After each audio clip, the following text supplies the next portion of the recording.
ನಮಸ್ಕಾರ ನಮಸ್ಕಾರ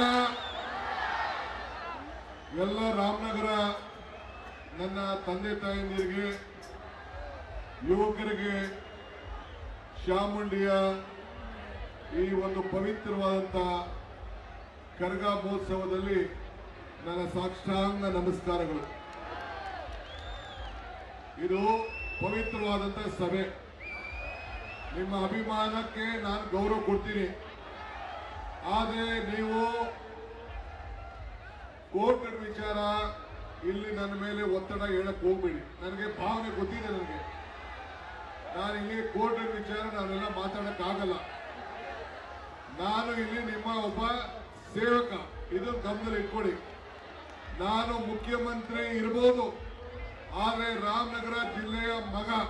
ಆ ಮಗನನ್ನ ಹೆಂಗೆ ಕಾಪಾಡ್ಕೊಳ್ಬೇಕು ಆ ಕೆಲಸ ನೀವೆಲ್ಲ ಸೇರಿ ಮಾಡಬೇಕು. ನಿಮ್ಗೆ ಒಳ್ಳೇದಾಗ್ಬೇಕಾ? ಸುಮ್ಮನೆ ಇರಿ. ಇವೆಲ್ಲ ಏನ್ ಹೇಳ್ತಾರೆ ಮೀಡಿಯಾ ಅವ್ರು, ಏನ್ ಹೇಳ್ತಾರೆ? DK ಶಿವಕುಮಾರ್ ಒತ್ತಡಕ್ಕೆ ಮಣಿತಾ ಇದ್ದಾರೆ ಅಂತ ಹೇಳಿ ಬರ್ತಾರೆ. ಕಾನೂನು ಚೌಕಟ್ಟಲ್ಲೇ ನಾವೆಲ್ಲ ಕೆಲಸ ಮಾಡಬೇಕು. ಸ್ವಲ್ಪ ತಾಳ್ಮೆಯಿಂದ ಇರಬೇಕು, ಅಷ್ಟೇ ನಾನು ಹೇಳೋದು. ನಾನು ಹೆಂಗೆ ದೇವರ ಮೇಲೆ ಪ್ರಾರ್ಥನೆ ಮಾಡಿದ್ರೆ ನೀವು ಪ್ರಾರ್ಥನೆ ಮಾಡಿ. ಪ್ರಯತ್ನ ವಿಫಲ ಆದ್ರೂ ಪ್ರಾರ್ಥನೆ ವಿಫಲ ಆಗಲಿಲ್ಲ ಅಂತ ಚಾಮುಂಡೇಶ್ವರಿ ಬೆಟ್ಟದಲ್ಲಿ ಹೇಳಿದ್ದೀನಿ. ಹೇಳ್ತಿದ್ದಾರೆ ನಾನು. ನೀವು ಹಂಗೆ ಚಾಮುಂಡಿಗೆ ಈಗ ಹೋಗಿ ಪ್ರಾರ್ಥನೆ ಮಾಡಿ, ಭಗವಂತ ತಾಯಿ ಒಳ್ಳೇದ್ ಮಾಡ್ತಾಳೆ. ಆಗೋದಾ? ಬಂಧುಗಳೇ, ವೇದಿಕೆಯಲ್ಲಿರುವಂತ ನನ್ನ ಶಾಸಕ ಮಿತ್ರರಾದಂತ ಇಕ್ಬಾಲ್ ಹುಸೇನ್ ಅವರೇ, ನಮ್ಮ ರೇವಣ್ಣವ್ರು ಇದ್ದಾರೆ, ಮಧು ಇದ್ದಾರೆ, ನಮ್ಮ ಉದಯ್ ಇದ್ದಾರೆ, ರಾಮಾಜಿ ಗೌಡ್ರು ಇದ್ದಾರೆ, ಗೋಪಾಲ್ ಕೃಷ್ಣ ಇದ್ದಾರೆ, ಇನ್ನ ನಮ್ಮ ರವಿ ಇದ್ದಾರೆ, ಸುಧಾಮ್ ದಾಸ್ ಇದ್ದಾರೆ, ಸೊ ಪಕ್ಕದ ಮಾಜಿ ಶಾಸಕ ಅಶೋಕ್ ಇದ್ದಾರೆ. ತಾವೆಲ್ಲ ಕೂಡ ಇದ್ದೀರಿ. ಈ ಪವಿತ್ರವಾದಂತಹ ಕಾರ್ಯಕ್ರಮಕ್ಕೆ ಬಹಳ ಸಂತೋಷದಿಂದ ಬಂದಿದ್ದೇನೆ. ಮುಖ್ಯಮಂತ್ರಿ ಆದ್ಮೇಲೆ ನಾನು ಮೊದಲನೇ ಬಾರಿಗೆ ಈ ಕರಗ ಮಹೋತ್ಸವಕ್ಕೆ ಬಂದಿದ್ದೇನೆ. ನಾನು ಪಟಾಕಿ ಹೊಡೆದು ಯಾಕೆ ಹಾಳು ಮಾಡ್ತಾ ಇದ್ದೇನೆ?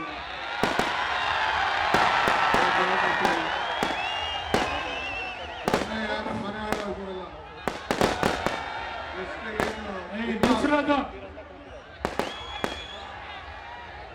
ನೀರು ವಿರೋಧಕ್ಕೆ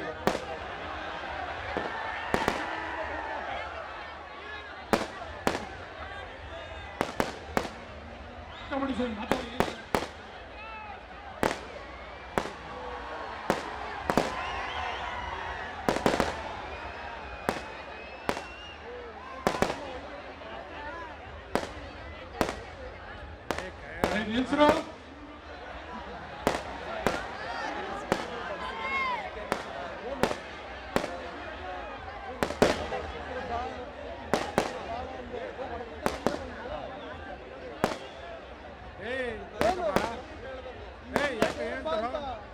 ಏನಂತೀರಪ್ಪ?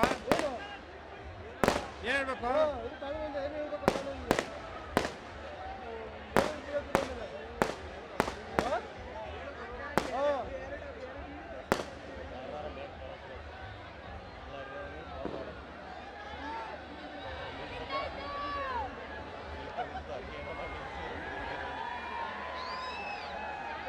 ಬಂಧುಗಳೇ, ನಾನು ಅಭಿಮಾನವಾಗಿ ನಿಮ್ಮ ಸೇವೆಯಿಂದ, ನಿಮ್ಮೆಲ್ಲರ ಆಶೀರ್ವಾದದಿಂದ ಈ ರಾಜ್ಯದಲ್ಲಿ ಮುಖ್ಯಮಂತ್ರಿ ಆಗಿದ್ದೀನಿ. ಈ ಪಟಾಕಿ ನನಗೆ ಬೇಕಾಗಿಲ್ಲ. ನಿಮ್ಮ ಬದುಕು ಬೇಕು, ನನಗೆ ನಿಮ್ಮ ನೆಮ್ಮದಿ ಬೇಕು, ನಿಮ್ಮ ಸಂತೋಷ ಬೇಕು. ನೀವೆಲ್ಲ ಇವತ್ತು ಈ ಕರಗ ಮಹೋತ್ಸವವನ್ನ ಬಹಳ ಸಂತೋಷದಿಂದ ಆಚರಣೆ ಮಾಡ್ತಾ ಇದ್ದೀರಿ.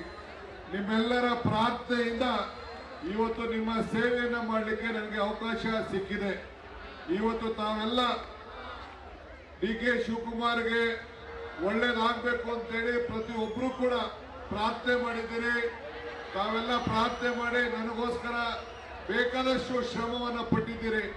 ಆ ಎಲ್ಲ ನನಗೋಸ್ಕರ ಪ್ರಾರ್ಥನೆ ಮಾಡಿದಂತ ನನ್ನ ಜೊತೆಲಿ ನಿಂತು ನನಗೆ ಬೆಂಬಲ ಕೊಟ್ಟು ನನಗೆ ಸಹಾಯ ಮಾಡಿ ನನಗೆ ಇಕ್ಬಾಲ್ಗೆ ಎಲ್ಲರೂ ಕೂಡ ವೋಟ್ ಹಾಕಿ 136 ಸೀಟನ್ನು ಕೊಟ್ಟದಕ್ಕೆ ನಿಮ್ಮೆಲ್ಲರ ಪಾದಗಳಿಗೆ ನನ್ನ ಸಾಷ್ಟಾಂಗ ನಮಸ್ಕಾರಗಳನ್ನು ಅರ್ಪಿಸಲಿಕ್ಕೆ ನಾನು ಬಯಸ್ತಾ ಇದ್ದೇನೆ.